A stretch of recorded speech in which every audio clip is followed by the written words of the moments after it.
I've personally heard next to nothing about this game other than just from a couple of my friends telling me about it. So I was super excited to get my hands on it finally.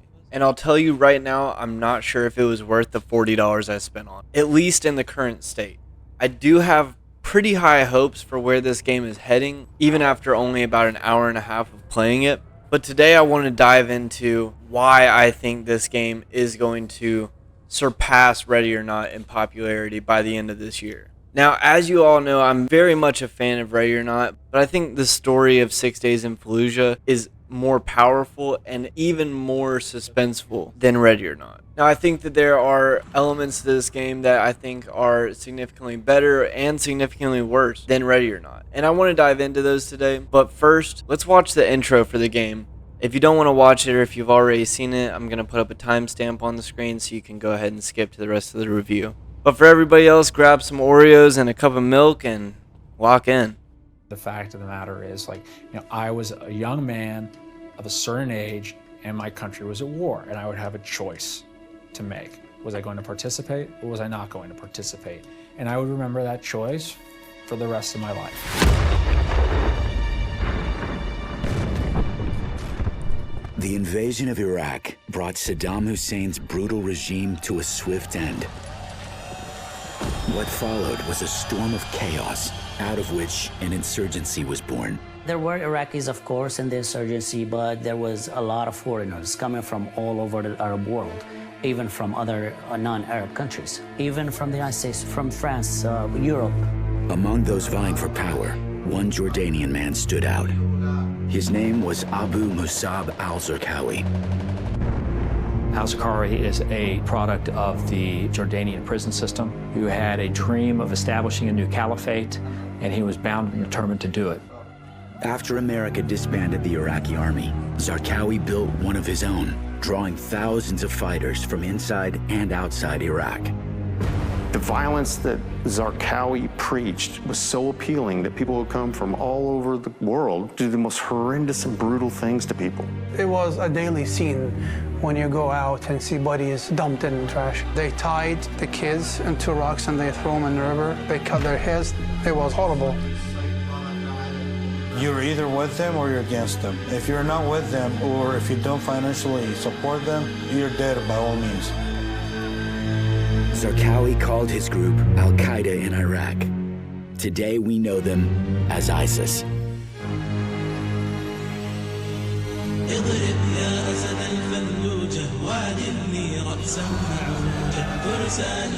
In the spring of 2004, Iraqi nationalists and Zarqawi's growing army seized control of Fallujah, just miles from the capital.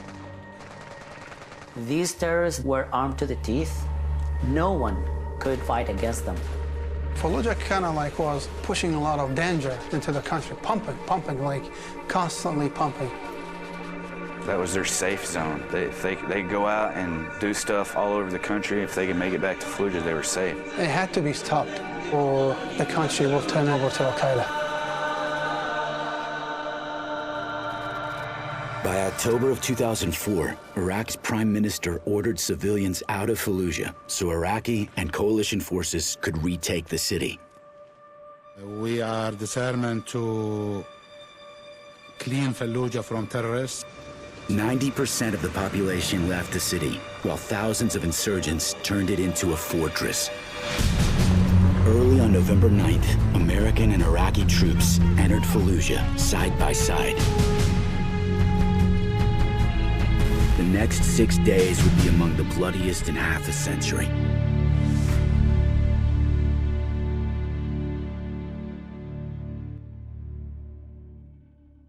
Wow. That's an intro.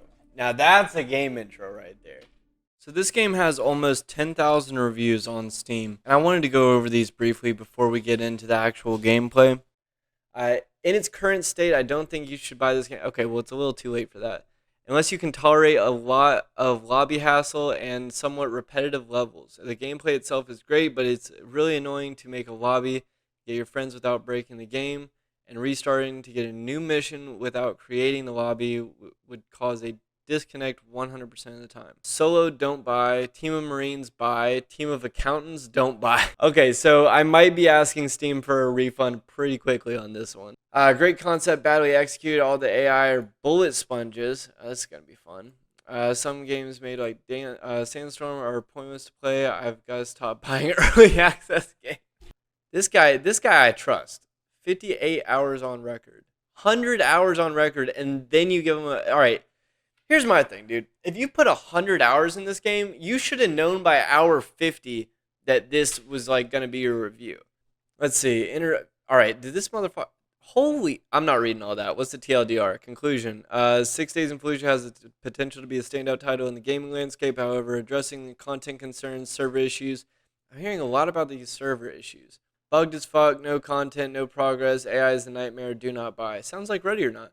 Okay, 6.5 hours on record. I would love to have bots in my squad because I don't have friends to play with. There is no fire team. So it's like you're solo dolo, at least for the time being. They are supposed to be dropping fire team control at the start of 2024.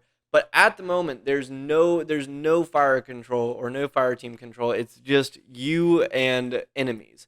No civilians, no fire team. Just you and enemy combatants. Here we go. So now that we've heard what the community thinks about the game, I really wanted to talk about the gameplay and how the dynamic, I guess, the feeling of the game varies from Ready or Not and other tactical shooters that I've played. I'm going to be using Ready or Not as the main comparison because that is the other game that I have the most amount of time in, and I feel like it's also the most common that people will be able to relate to. So just off the bat, as far as gunplay goes, I absolutely hate the standard aim for any of the weapons is over the sights. You're not aimed down sights, you're over the sights, which I guess could be realistic, but it just doesn't make sense to me, honestly. So you can change it in the settings, but that's just one thing that I had to point out. It just bothered me as soon as I entered the game. I guess like all things, it can just take some getting used to, but I was just not expecting it at all. One thing that I think this game does fantastically is environmental creation. So each level is procedurally generated, apparently, and what that means is that every time you load into a level, it means that the map is different, the buildings are different, the enemies are different, which adds a lot of potential replayability to the game, but also a lot of potential frustration. Because as you'll see later, there was one map that I loaded into and I died within maybe 10 seconds of loading in because the building that was right next to spawn was just filled with enemies, which is fine because I understand this is supposed to be a realistic war simulator. You know, in war, that is, I guess, potentially something that could happen. You wouldn't be spawning in, obviously, but like just getting ambushed right off the bat, it is possible. But when you're put in a position where there's absolutely no cover near your spawn and the enemies have a clear line of sight on you, I'm really not sure what you're supposed to do in that. So I can understand what some of the reviews were saying with some of the bugs that they were experiencing and some of the gameplay issues that they were wanting to be improved upon further down the road. But that's the thing, this game is in early access, so I do think that there is a lot of potential for improvement. If you were an early access owner of Ready or Not, you know how much that game has changed since 2021 when they first released it. And 6 Days in Fallujah just came out in June of last year, in June 2023. So comparatively speaking, Ready or Not's been out for 3 years and they have all these elements and all these different maps now. If this is where 6 Days has gotten in 6 months, I have a pretty good feeling that within the next 3-year period, these guys would be able to catch up, if not surpass Ready or Not in the actual playability and possibilities of this game. Another thing I wanted to touch on is the dynamic lighting with the flashlight. Well, before I get into that, the fact that you have to reach around and turn on the flashlight, yes, I can understand it's a balancing thing, but god damn it, do we all have that quick button on our AR? Like, I have one of those on my AR at home.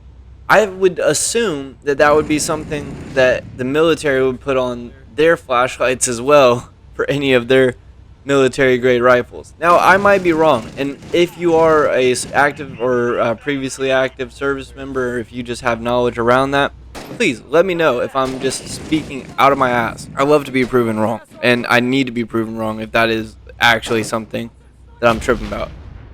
Anyways, I really love the lighting of all the scenes and the difference, you know, in interior and exterior lighting. The shading's done very nicely. From a visual standpoint, the game looks great. They've clearly got the graphics side down. It sounds like they're really just working on the back end of the AI right now and getting that all squared away for playability's sake, which I'm glad, honestly. I feel like we live in a day and age where the graphics should probably be the easiest part of the whole thing.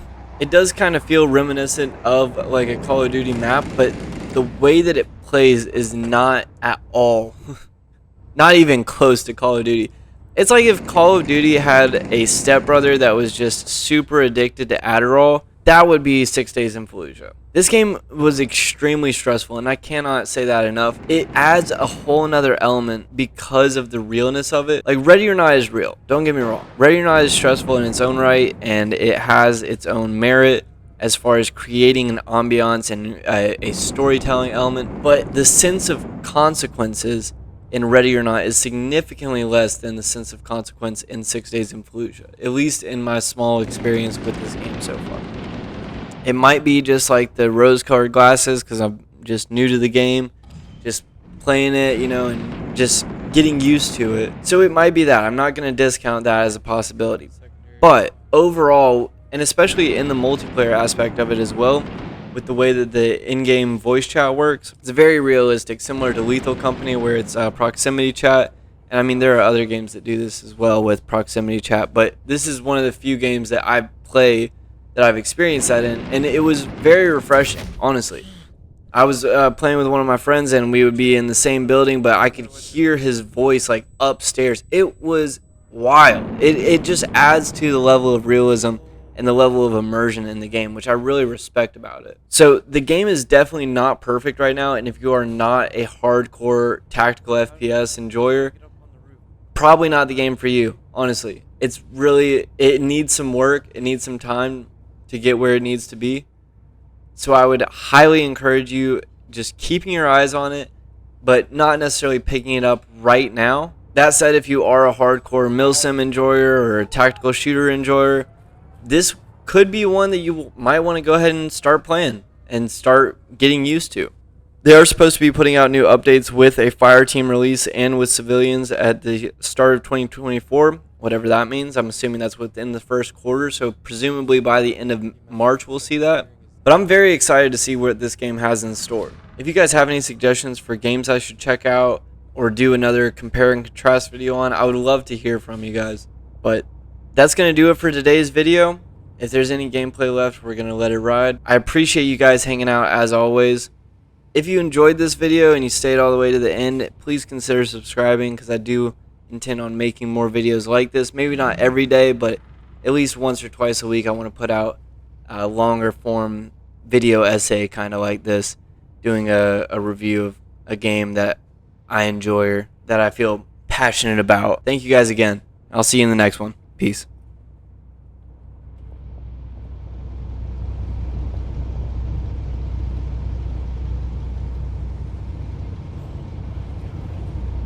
This is so stressful. I thought Ready or Not was bad. This is worse.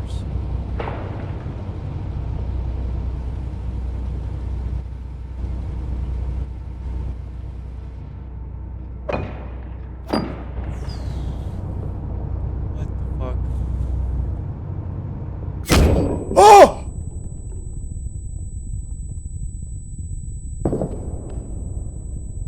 Squad, Spartan 3. I think I saw him though. I think I saw him. Roger, Spartan 3. Ow. Ow. You got an incoming feedback.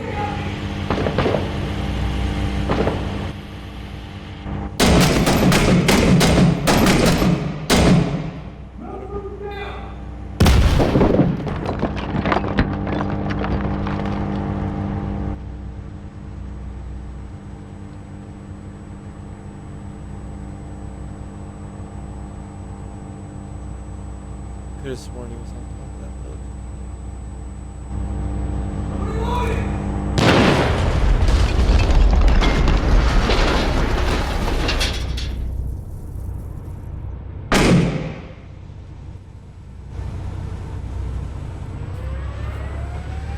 Tab push. Okay.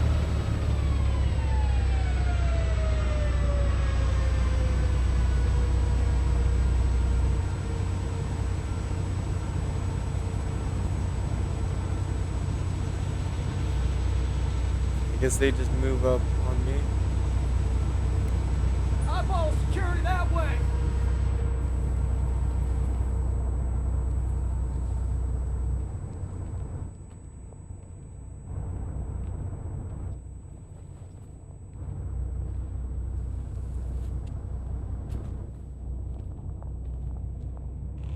Stop! We got an ID room!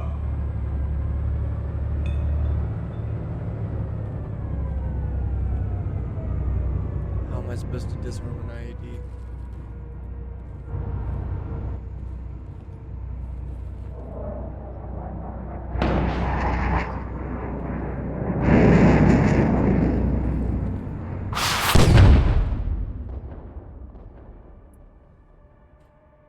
What the fuck? Alright, Marines, new plan. Dickhead's taking a detour. Eyes peeled for RPGs and IEDs. Holy shit!